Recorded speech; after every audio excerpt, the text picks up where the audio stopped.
बिस्मिल्लाहिर्रहमानिर्रहीम। लाखों करोड़ों दुरूदो सलाम मोहम्मद मुस्तफ़ा सल्लल्लाहु अलैहि वसल्लम और आले मोहम्मद पर। मैं हूं उमर दराज गोंदल। आपको पाकिस्तान क्रिकेट टीम ने आज भी मायूस नहीं किया होगा और तवक्कुआत के ऐन मुताबिक आपको रिजल्ट मिला होगा। तो आपने याद रखना है मोहसिन नकवी साहब को, और जब चमन में मुकम्मल तबाही आ जाए तब तक आपने याद रखना है। और मैंने उसकी एक तजवीज़ ये दी थी कि अब चूंकि पाकिस्तान और सऊदी अरब का एक मुश्तरका मुआहदा हो चुका है दिफा का, तो अब पाकिस्तान क्रिकेट टीम जो है उसको सऊदी अरब की क्रिकेट टीम भी तस्वुर किया जाना चाहिए और पाकिस्तान क्रिकेट टीम को सऊदी अरब भेज देना चाहिए और बाकी शहजादा मोहम्मद बिन सलमान जाने और उनका काम जाने, हमारी बहुत सारी मुश्किलात जो है वो आसान हो जाएंगी। अब आगे चलते हैं जनाब, और कल के दिन के हवाले से आपको इंपॉर्टेंट जो डेवलपमेंट बतानी है। आप जानते हैं कि इस वक्त इमरान खान के खिलाफ एक और केस के अंदर सजा सुनाने का मुकम्मल जो काम है वो हो चुका है, और इससे पहले उनकी इस हवाले से जो बर्रियत की दरखास्त थी, जिसमें एक तो तोशाखाना 2 के अंदर दरखास्त थी वो वाला, और उससे ज्यादा अलकादिर ट्रस्ट की जो सजा मौतली की दरखास्त थी उसको लेकर, और उन्होंने कहा था कि हमारी मंडे को दरखास्त लगाई जाए, अदरवाइज हम आपकी अदालत के अंदर, जैसे सरफराज डोगर साहब को कहा था कि हम आपकी अदालत के अंदर फिर पेश नहीं आएंगे, फिर हमें फर्क भी नहीं पड़ता, फिर तो आपने हमें सजाएं देनी है तो आप जो है वो सजाएं दे लें, फिर उसके बाद तो कोई बात रह नहीं जाती। अब इस सिलसिले में एक और जो डेवलपमेंट है वो सबसे बड़ी इस्लामाबाद से अहम खबर यह है कि तोशाखाना 2 केस की कल जो समाअत है वो अडियाला जेल के अंदर होगी। ये गालिब इम्कान ये है कि इस केस को इस हफ्ते के अंदर कंक्लूड कर दिया जाएगा, और उसके बाद आप जानते हैं कि GHQ हमला केस समेत जो 9 मई के केसेस हैं, उन केसेस को अब रावलपिंडी की इंसदादी दहशतगर्दी अदालत में सुना जाएगा, और इमरान खान को कहा गया कि वीडियो लिंक के ऊपर पेश करेंगे, और खान साहब ने वीडियो लिंक के ऊपर उस पेशी का बायकॉट किया। तो उसका मकसद क्या है? एक, तोशाखाना इस वीक में आप इमरान खान को सजा सुना देंगे, और उसके साथ आप उस केस को इंसदादी दहशतगर्दी अदालत मुंतकिल करके अमलन इमरान खान को आइसोलेशन में डालने की प्लान मुकम्मल है, और इमरान खान को जो है उनके अहले खाना से, दोस्तों से, वकला से दूर करने का मकसद है। अब इस हवाले से जो नईम पंजोथा इमरान खान के वकील भी हैं, समातों के ऊपर जाते भी हैं, और वो बता रहे हैं कि मैं तोशाखाना के हवाले से कल आगाह कर दिया गया है, और आइंदा 2 से 3 समातों तक ये केस मुकम्मल होता हुआ नजर आ रहा है। लेकिन उनके मुताबिक अगर हमें ट्रायल कोर्ट से सजा हो जाती है तो फिर जो जस्टिस डोगर ने हमारा केस नहीं लगाया, हमने उन दरखास्तों का क्या फ़ायदा है? इसीलिए हम कह रहे थे कि वो दरखास्तें लगाई जाएं, लेकिन मेरा ख्याल है कि उनके होते हुए ये दरखास्तें लगाई भी नहीं जाएंगी, और अलीमा खान के बकौल इन्हीं दरखास्तों के लिए उनको वहाँ पर लाया गया। अब देखना यह है कि इमरान खान को सजा सुनाया जाना इटसेल्फ अब खबर नहीं है, बल्कि अब इमरान खान की सजा न होना बर्रियत खबर हो सकती है। पाकिस्तान में बच्चे बच्चे से पूछेंगे, वो कहेंगे जी हाँ जी इमरान खान को सजा ही सुनानी है, और इस तरह से चीज़ें अब वो सिस्टमाइज्ड हुई पड़ी हैं कि अगर सजा हो जाएगी तो फिर आप देखेंगे कि जस्टिस डोगर जो हैं वो बर्रियत की दरखास्तें भी सुन लेंगे, और फिर वो गैर मौसर होने की बुनियाद के ऊपर निपटा दी जाएगी, और उसके साथ अलकादिर ट्रस्ट केस सुन लिया जाएगा, और उसकी सजा मुअत्तल कर दी जाएगी, और कहा जाएगा देखिए हमने इंसाफ कर दिया है, और तब तक इमरान खान को अगले केस में सजा हो चुकी होगी, और जब वो सजा मुअत्तली की दरखास्त आएगी तो उसको लटकाया जाएगा, पूरा साल लटकाया जाएगा, और तब तक इम्कान ये है कि इमरान खान का कोई 9 मई का जो केस है वो आ जाएगा, और 9 मई के केस के हवाले से उनको सजा सुना दी जाएगी। अब चूंकि सऊदी अरब का मैंने शुरू में तस्करा किया,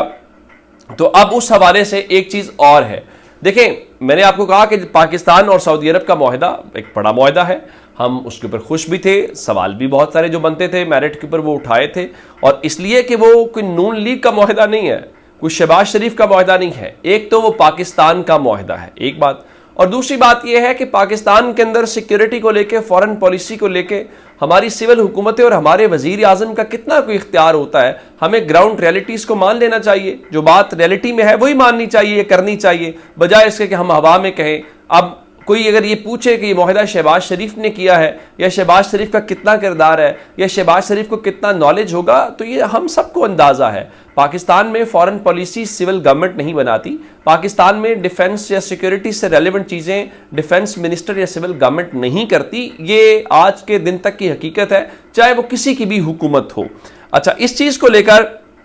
तहरीक इंसाफ ने तो उस मुआहदे को वेलकम किया, उसका खैर मकदम किया और ये अच्छी बात भी थी, ये गुडविल जेस्चर भी था और पाकिस्तान करना भी यही चाहिए था। लेकिन पीपल्स पार्टी अमलन खामोश है। अब अगर ये मुआहदा, जाहिर है कि इस्टेब्लिशमेंट अपने क्रेडिट पे लेगी ना, शहबाज शरीफ और ये सब टीवी की बुनियाद के ऊपर तो कहते रहेंगे।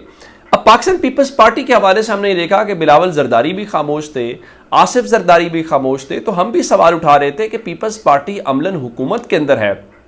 और पीपल्स पार्टी इसके ऊपर बोल क्यों नहीं रही। तो वो आज हमने नदीम अफजल चंद साहब जो हैं उनको ABN न्यूज़ में जो कंबर जैदी साहब का शो है उसमें आज सुना और उन्होंने कहा जी पाकिस्तान पीपल्स पार्टी को जो पाकिस्तान और सऊदी अरब का मुआहदा है उससे बिल्कुल ला इल्म रखा गया और उनके मुताबिक इतने बड़े मामला मुस्लिम लीग जो हमारे सो कॉल्ड इत्तेहादी खुद डील करेंगे, तो फिर हम इस हुकूमत के मुस्तकबिल के हवाले से क्या कह सकते हैं। इसमें एक खबर सिर्फ ये है कि पाकिस्तान पीपल्स पार्टी जो है उनको इस हवाले से आगाह नहीं किया गया या इस काबिल समझा ही नहीं गया आपको बताने की, चूँकि आप पीपल्स पार्टी की सिस्टम को ज़रूरत भी नहीं है। अब उनके पास उनके अलावा भी चीज़ें, गवर्नमेंट का नंबर जो है वो पूरा है। अब रही बात के पाकिस्तान पीपल्स पार्टी जो कह रही है कि हम फिर इसके बारे में क्या कह सकते हैं, पाकिस्तान पीपल्स पार्टी कुछ नहीं कह सकती। उसकी वजह यह है कि आपकी चाबी आपके पास नहीं है। जिस मुस्लिम लीग नून की चाबी जिस सिस्टम के पास है उसी सिस्टम के पास पाकिस्तान पीपल्स पार्टी की चाबी है। पाकिस्तान पीपल्स पार्टी के लिए उन्हें कोई ज़्यादा चीज़ें या केसेस रजिस्टर करने की ज़रूरत नहीं है। वो सिर्फ ये करते हैं कि सिंध में किसी एक ऐसी जगह के ऊपर छापा मारते हैं जहाँ पे बहुत सारी चीज़ें ऐसी हमें नज़र आती हैं जिससे प्रॉब्लम होती है और पीपल्स पार्टी उससे अगले ही दिन बिल्कुल लाइन के ऊपर आई होती है। तो पाकिस्तान पीपल्स पार्टी को ज़रा ज़्यादा उन चक्रों के अंदर मेरा ख्याल है वो नहीं पढ़ना चाहिए और ना ही वो पढ़ेंगे। अच्छा, उससे हट के एक बात और है कि शहबाज शरीफ जो है वो अब आप जानते हैं कि जो जनरल असम्बली का इजलास है सितंबर के महीने में अक़वाम मुत्तहिदा का होता है और उसमें मुस्तफ़ा नवाज़ खोकर साहब के मुताबिक वज़ीर आज़म के साथ जो है वो 50 रुकनी वफ़द जाएगा और महंगे तरीन होटल के अंदर 28 कमरे बुक करवाए गए हैं जिनका किराया 8.5 करोड़ रुपए है। तो फिर बताया गया जी कि 23 सितंबर को जो मुख्तलिफ 6 ममालिक इस्लामी ममालिक के सरबराहान हैं वो ट्रंप के साथ मुलाकात करेंगे और उसमें पाकिस्तान है, सऊदी अरब है, टर्की है, कतर है, मुत्तहिदा अरब अमारात है, इंडोनेशिया और मिस्र के रहनुमाओं की एक मुश्तरका मुलाकात है जो उन्होंने वहाँ पे दावत दे रखी है। तो ये मुलाकातें अपनी जगह के ऊपर होंगी, लेकिन सवाल ये है कि ये जब सब हो रहा है तो क्या पाकिस्तान पीपल्स पार्टी में उसमें शामिल है? क्योंकि हमने ये देखा कि PDM की हुकूमत जब इन्होंने इमरान खान की हुकूमत गिरा के बनाई थी तो उस वक्त इन्होंने शहबाज शरीफ की हुकूमत के अंदर बिलावल जरदारी को ये एजाज़ हासिल है कि वो मुस्लिम लीग नून की हुकूमत के अंदर वज़ीर ख़ारजा के तौर के ऊपर काम करते रहे। तो क्या बिलावल जरदारी को वो साथ लेके गए हैं? क्योंकि अभी हाल ही में आसिफ जरदारी वहाँ पे चीन में गए हुए थे और उनके जाने के बाद बिलावल और उनकी जो साहबजादी हैं वो ग़ालिबन चार्टर्ड तैयारे के ऊपर पहुँची हैं। तो क्या अब पाकिस्तान पीपल्स पार्टी को जो जनरल असम्बली का इतना बड़ा इजलास है और जहाँ पे 50 लोग जा रहे हैं और 28 कमरे बुक करने के हवाले से उन्होंने ये कहा है, तो क्या उसमें भी पाकिस्तान पीपल्स पार्टी को किसी ने बॉदर नहीं किया और पाकिस्तान पीपल्स पार्टी को कोई नहीं लेकर गया? तो क्या उसके ऊपर भी नाराज़ होंगे? नहीं, आप नाराज़ भी नहीं हो सकते, आपकी कैपेसिटी भी नहीं है और शायद आपको इतनी इजाज़त भी नहीं है और सिस्टम ने आपको इतनी फ्रीडम दी भी नहीं हुई। रियलिटी तो यही है। बाकी टीवी और प्रेस कॉन्फ्रेंसेज और टॉक शोज़ की बातें हैं वो आप जितनी मर्जी कर लें। तो अब तक की अपडेट्स है, अपना बहुत सारा ख्याल रखिएगा। खुदा हाफिज़।